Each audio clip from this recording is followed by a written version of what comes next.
Deep state বলতে মূলত রাষ্ট্রের ভেতরে থাকা এমন সব প্রভাবশালী ও অনির্বাচিত ব্যক্তি, আমলাতান্ত্রিক গোষ্ঠী এবং সামরিক বা নিরাপত্তা কর্মকর্তা, যারা প্রকাশ্যভাবে সরকারি কাঠামোর বাইরে থেকে রাষ্ট্রের গুরুত্বপূর্ণ সিদ্ধান্ত ও নীতি নির্ধারণে প্রভাব বিস্তার করে থাকে, যা মূলত ডোনাল্ড ট্রাম্পের প্রেসিডেন্সিকালীন সময়ে আমেরিকার রাজনৈতিক শব্দভাণ্ডারে ডিপ স্টেট শব্দটি এক নতুন মাত্রা যোগ করে।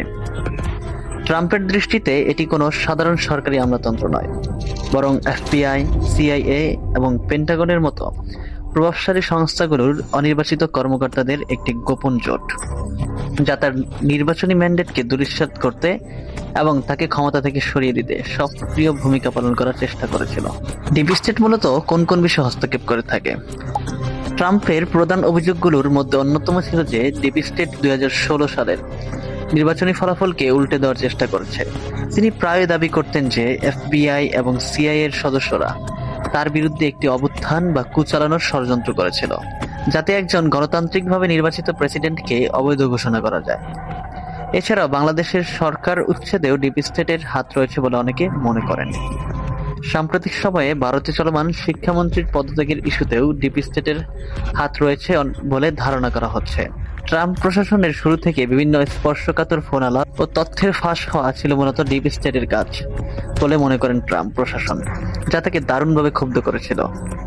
এছাড়া রাশিয়ার প্রেসিডেন্ট পুতিন কিংবা ইউক্রেনের প্রেসিডেন্টের সাথে তার গোপন আলাপচারিতাগুলো সংবাদ মাধ্যমে চলে আসাকে তিনি ডিপ স্টেটের একটি সুপরিকল্পিত কাজ বলে মনে করেন।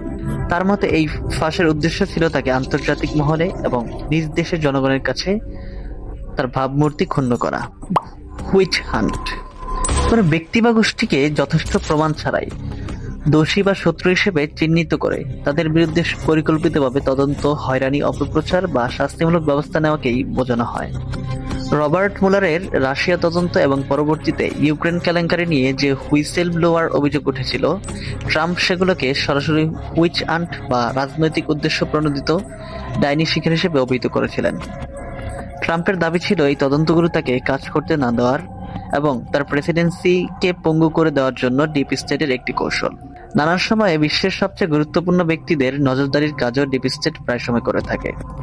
ট্রাম্পের অভিযোগের তালিকায় একটি গুরুতর বিষয় ছিল তার ওপর নজরদারি করা।